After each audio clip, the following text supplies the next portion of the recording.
Now, before I begin, there has been well-founded concern that the additional security measures required for access to the galleries Schumer, during the trial could cause reporters to miss some of the events on the Senate floor. I want to assure everyone in the press that I will vociferously oppose any attempt to begin the trial unless the reporters trying to enter the gallery are seated. The press is here to inform the American public about these pivotal events in our nation's history. We must make sure they are able to. Some may not want what happens here to be public. We do. Now, Mr. President, after the conclusion of my remarks, the Senate will proceed to the impeachment trial of President Donald John Trump for committing high crimes and misdemeanors. President Trump is accused of coercing a foreign leader into interfering in our elections to benefit himself, and then doing everything in his power to cover it up. If proved, the president's actions are crimes against democracy itself. It's hard to imagine a greater subversion of our democracy than for powers outside our borders to determine the elections from within. For a foreign country to attempt such a thing on its own is bad enough. For an American president to deliberately solicit such a thing, to blackmail a foreign country with military assistance to help him win an election, is unimaginably worse. I can't imagine any other president doing this. Beyond that, for then the president to deny the right of Congress to conduct oversight, deny the right to investigate any of his activities, to say Article 2 of the Constitution gives him the right to, quote, do whatever he wants. We are staring down an erosion of the sacred democratic principles for which our founders fought a bloody war of independence. Such is the gravity of this historic moment. Now, one senator Inhofe is sworn in at 1 p.m. The ceremonial functions at the beginning of a presidential trial will be complete. The Senate then must determine the rules of the trial. The Republican leader will offer an organizing resolution that outlines his plan for the rules of the trial. It is completely partisan. It was kept secret until the very eve of the trial. And now that it's public, it's very easy to see why. The McConnell rules seem to be designed by President Trump for President Trump. It asks the Senate to rush through as fast as possible and makes getting evidence as hard as possible. It could force presentations to take place at 2 or 3 in the morning so the American people won't see them. In short, the McConnell resolution will result in a rush trial with little evidence in the dark of night. Literally, the dark of night.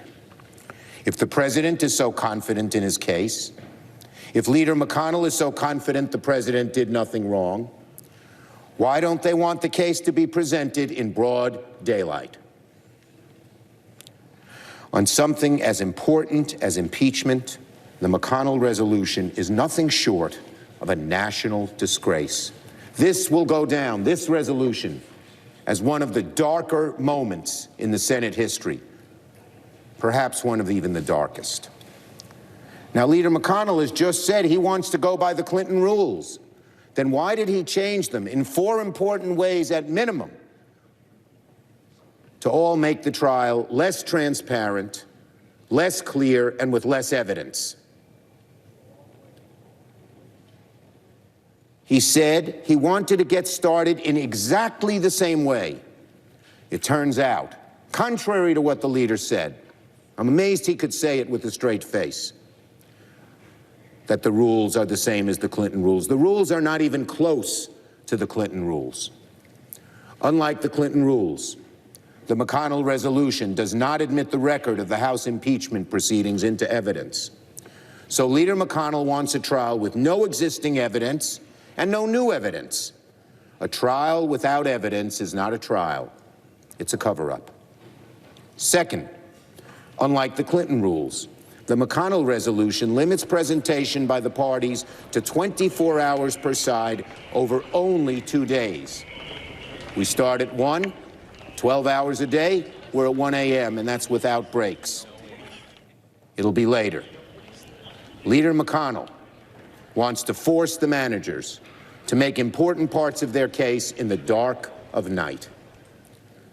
Number 3, unlike the Clinton rules, the McConnell resolution places an additional hurdle to get witnesses and documents by requiring a vote on whether such motions are even in order. If that vote fails, then no motions to subpoena witnesses and documents will be in order. I don't want anyone on the other side to say, I'm going to vote no first on witnesses, but then later I'll determine it. If they vote for McConnell's resolution, they're making it far more difficult to vote in the future, later on in the trial. And finally, unlike the Clinton rules, the McConnell resolution allows a motion to dismiss at any time in the trial. So in short, contrary to what the leader has said, the McConnell rules are not at all like the Clinton rules. The Republican leader's resolution is based neither in precedent nor in principle. It is driven by partisanship and the politics of the moment. Today, I'll be offering amendments to fix the many flaws in Leader McConnell's deeply unfair resolution and seek the witnesses and documents we've requested, beginning with an amendment to have the Senate subpoena White House documents. Let me be clear, these amendments are not dilatory. They only seek one thing, the truth. That means relevant documents. That means relevant witnesses. That's the only way to get a fair trial, and everyone in this body knows it. Each Senate impeachment trial in our history, all 15 that were brought to completion, feature witnesses. Every single one. The witnesses we request are not Democrats. They're the president's own men. The documents are not Democratic documents. They're documents, period. We don't know if the evidence of the witnesses or the documents will be exculpatory to the president or incriminating. But we have an obligation, a solemn obligation, particularly now during this most deep and solemn part of our Constitution, to seek the truth and then let the chips fall where they may. My Republican colleagues have offered several explanations for opposing witnesses and documents at the start of the trial. None of them has much merit. Republicans have said we should deal with the question of witnesses later in the trial. Of course, it makes no sense to hear both sides present their case first and then afterward decide if the Senate should hear evidence. The evidence is supposed to inform arguments, not come after they're completed. Some Republicans have said the Senate should not go beyond the House record by calling any witnesses. But the Constitution gives the Senate the sole power to try impeachments, not the sole power to review, not the sole power to rehash, but to try. Republicans have called our request for witnesses and documents political.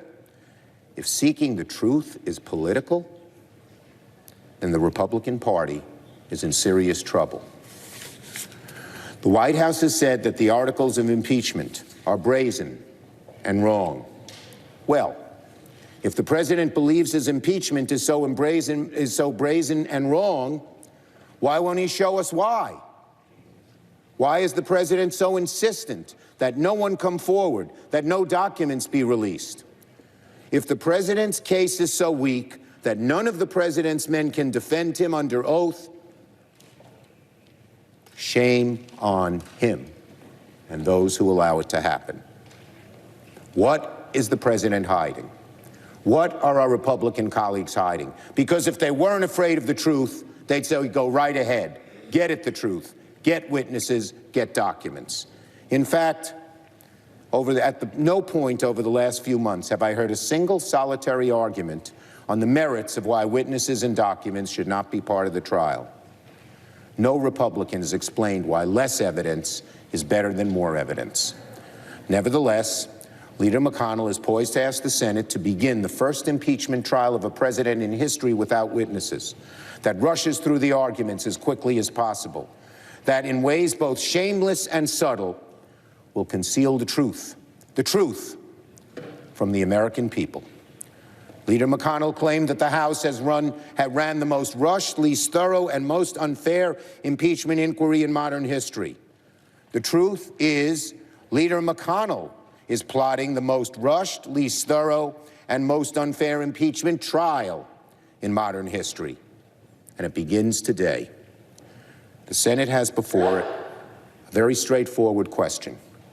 The president is accused of coercing a foreign power to interfere in our elections to help himself. It's the job of the Senate to determine if these very serious charges are true. The very least we can do is examine the facts, review the documents, hear the witnesses, try the case. Not run from it, not hide it, try it.